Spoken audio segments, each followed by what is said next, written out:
Hello everyone, so welcome to Total War Pharaoh. I'm playing as Amenmesse. I do have early access so I can show you a little bit. So, faction summary. I'm not going to go read everything, but basically he's quite a while, he plays around the gold that he has, because you do start with a gold mine nearby, and a lot of archers, a lot of ranged focus. And he also starts with a position with the Viceroy of Kush. I'll be sure to showcase these in the campaign, because even if I read everything that I'm showing here, I'm just showcasing so that you can read. You know, you can pause and you can read it. But I'll show you in campaign when it happens, just that it's more divided, so more split, and you guys can understand a little bit what it meant, okay? Because of course it's still a new game, I'm still learning the mechanics. It's not like I can go in depth already and you know, showcase everything. So you'll learn as I learn. So he has a lot of ranged units available for his faction units. Then there's some native units around as well.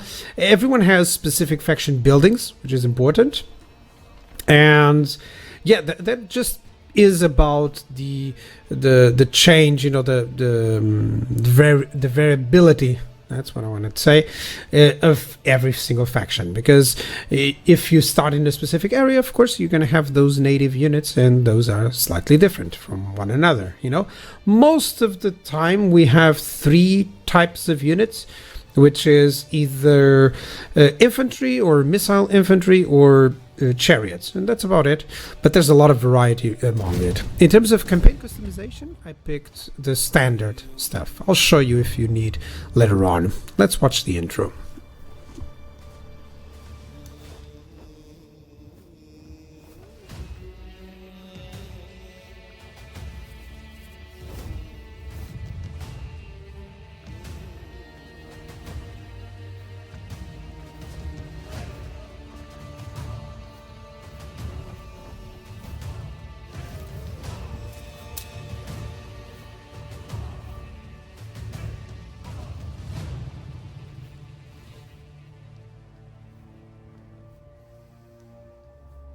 I am Meneptah.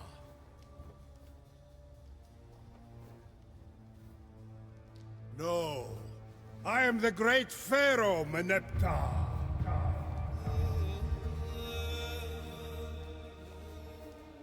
10 years ago, I inherited the throne in the shadow of my father.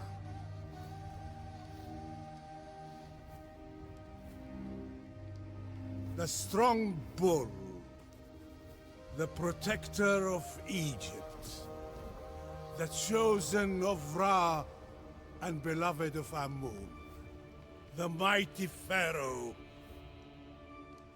Ramses the Second.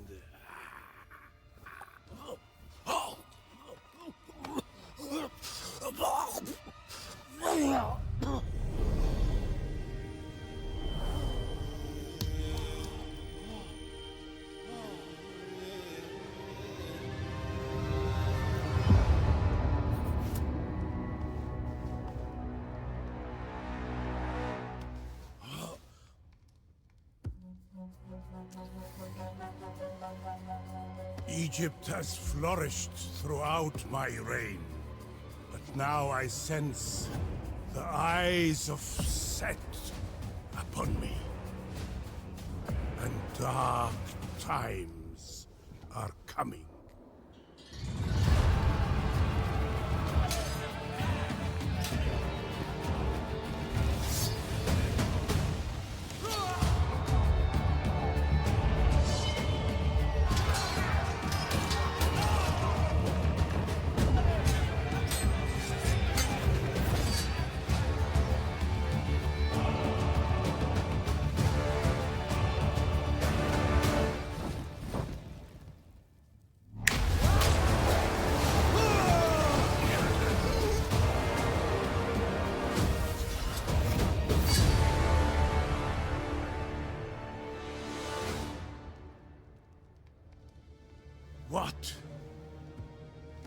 What will happen to my kingdom after my soul slips into the eternal lands of the afterlife.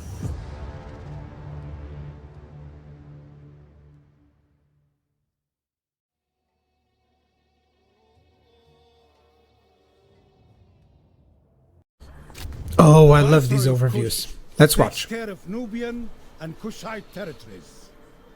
He makes sure their mines sustain the wealth of Egypt and keeps the unruly warriors under the Pharaoh's heel. It is a proud and distinguished title bestowed upon worthy men. My son Amenmesse, Yeah, we're his son, by the way. I granted him dominion over our lands to the south, full of riches, and free for him to barter with or conquer. Yeah, that's because we do Yet all have I a gold see in mine. return is bitterness and resentment. The more his wealth and influence grows, the more dangerous. See, don't seek out gold. Your father won't like it. Amenmesse has no love for his brother Seti and his wife Tausret. He could stake his claim as a prince of Egypt by challenging his brother for the throne. And that's what we'll do. Perhaps it was a mistake to send him so far from my oversight. Or perhaps his fortune is a message from great Amun.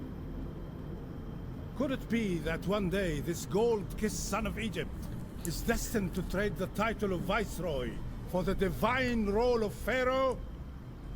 I think we'll make it so. And once more, we have the faction summary here.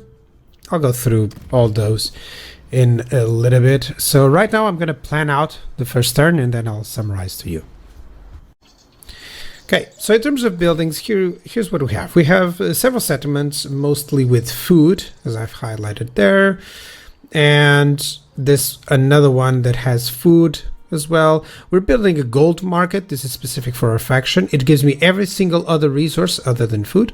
So stone, lumber, and bronze in exchange for gold, which is nice. And then I'm also building some workforce. That's how we get to build stuff. We need workforce. So that's why I'm getting workforce growth and just some happiness building to increase that happiness because it's decreasing. Then we have outposts. These are different areas of the same settlement map, basically.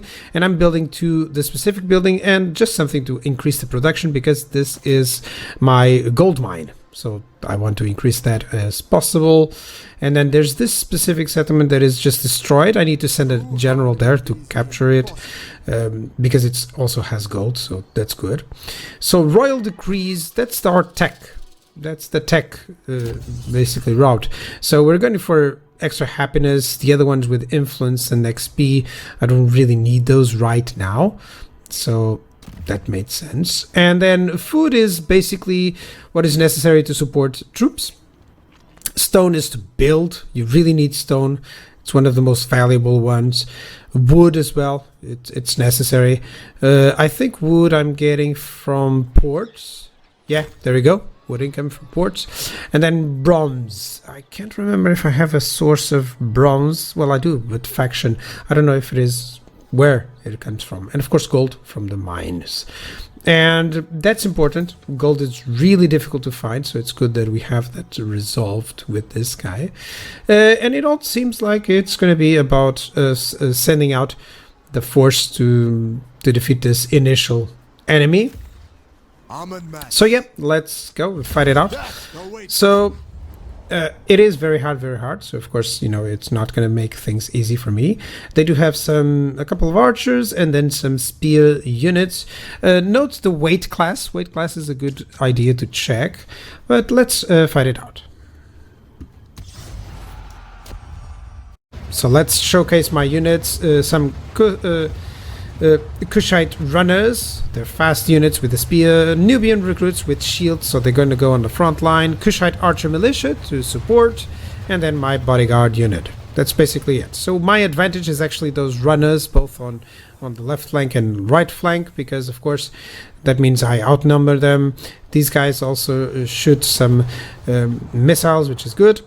Now, he has Kushite archers here. that's good. My archers can deal with them. Some Kushite spears. They have nice shields, so they're quite good at surviving. But of course, better against chariots than actually, better against my infantry. So it should be fine. His general is good. It's his best unit, of course, and then the general is in the middle. So how I'll approach it, very simple. My shielded units will approach and defend against those archers, of course. These guys are going to run to the side and try to flank his archers, and my archers will just attack anything. Let's go. And here's the charge. It's rather difficult for me to zoom in and show you the battle because units are very much alike. So I'll try to showcase the banners whenever it's necessary.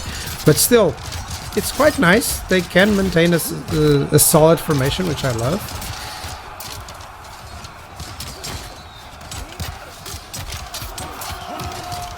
It's really cool. They actually have some nice animations here and there. And my units here are closing in on his general. By the way, this is reversed. My unit is from the other side, so it's good. His general is showcasing their backs to my archers who are shooting them in the back, which is really nice for us. And continuing with the battle, note the arc of the missile fire is really good. You can actually shoot from behind your units because they'll use this arc of fire and the arrows can hit the enemy. This is the enemy general being hit on the back, which is perfect. And overall, battle is going really well. It's just a typical end battle. It takes a while long, by the way. It's a lengthy battle, even with short numbers of units. And I'm just flanking over here. Flanking is really important. It's about the main action that he can do. Not the only one, by the way. I thought it would be much more just about flanking and make them rot, but no. And victory is ours.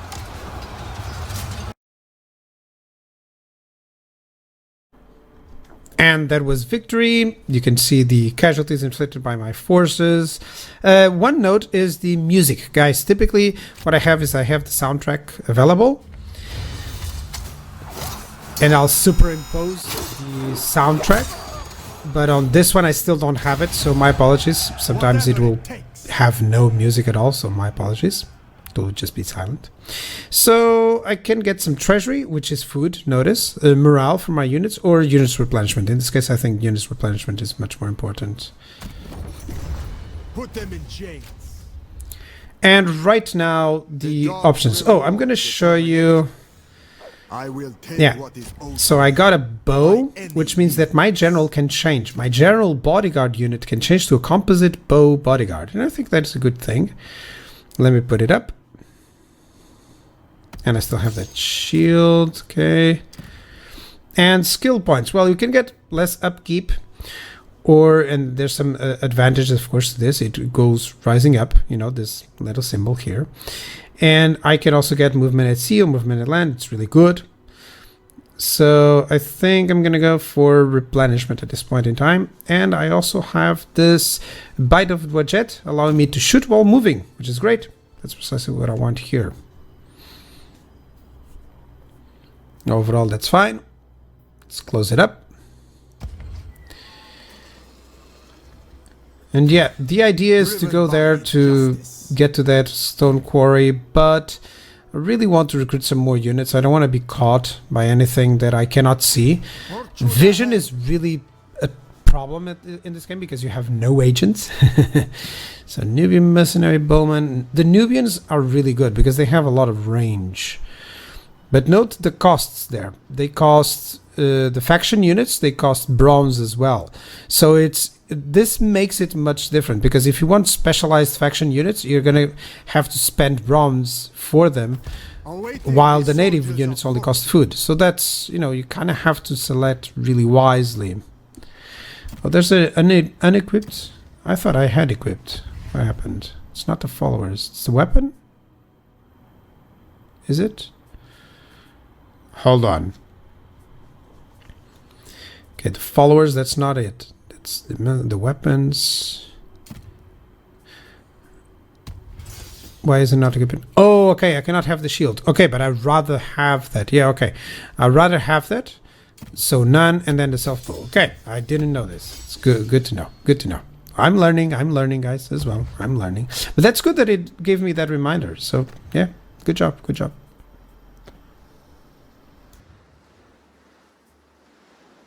So let's go for a settlement battle. Why? Because he actually has more than just a settlement garrison. He has an army that was on forced march. It will defend it as well. I think it will be a nice battle to showcase. So let's go. So some adverse weather conditions. I really don't want that for this battle. Let's deploy with just basic one. Yeah, sweltering. It's fine. Let's go with it. Weather is really nice. You'll be able to see. So let's overview a little bit. I have my Kushite runners, still the Nubian recruits, some Kushite archer militia, but right now I do have better archers. 230 range on these Nubian mercenary bowmen, really good. These are kind of like a very nice elite sort of unit. And my Amenmesse, he's also an archer unit. He has a ton of Kushite archers and some infantry here. So luckily he's not going to commit everything to the front. So he has the general here, which is nice. Then he has some Kushite spearmen recruits here. So yeah, let's see what we can do against these Nubian recruits.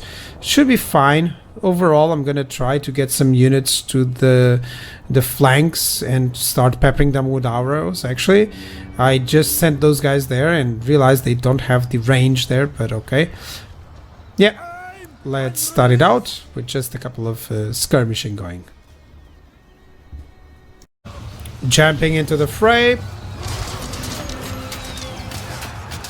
Overall, you can actually push through. You're going to see there. See, my units are actually pushing through over there on the upper part of your screen. You can see that. But the enemy can defend really well. The enemy can defend really well. So now I'm attacking these archers, which is exactly what I want. I want them busy with these Nubian recruits. These guys are club units.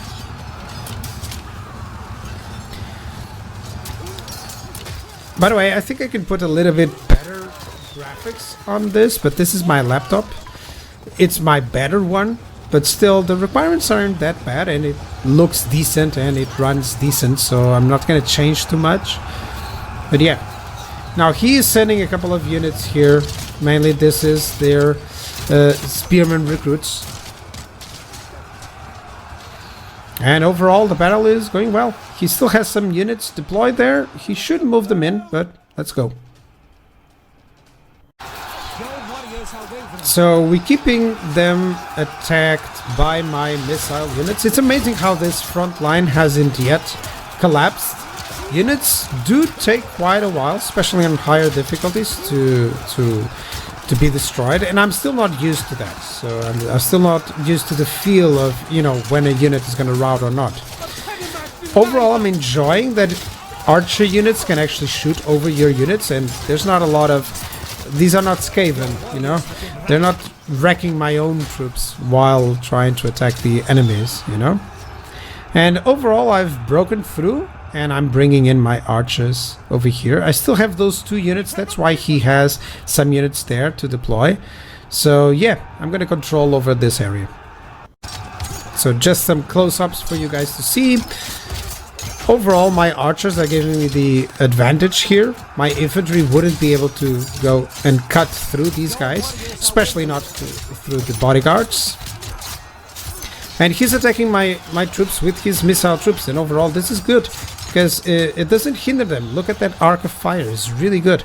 That helps. So you can safely get your archer units to fire on the enemy, which I'll do right now. Your warriors have been routed.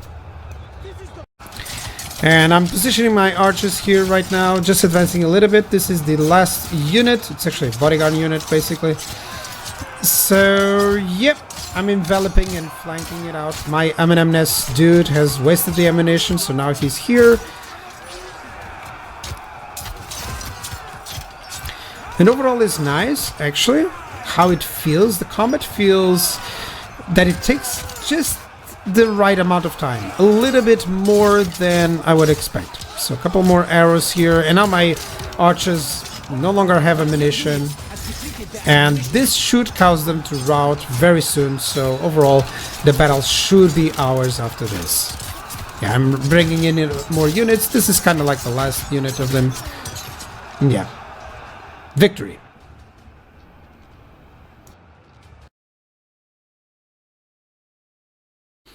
So here's the aftermath of the battle.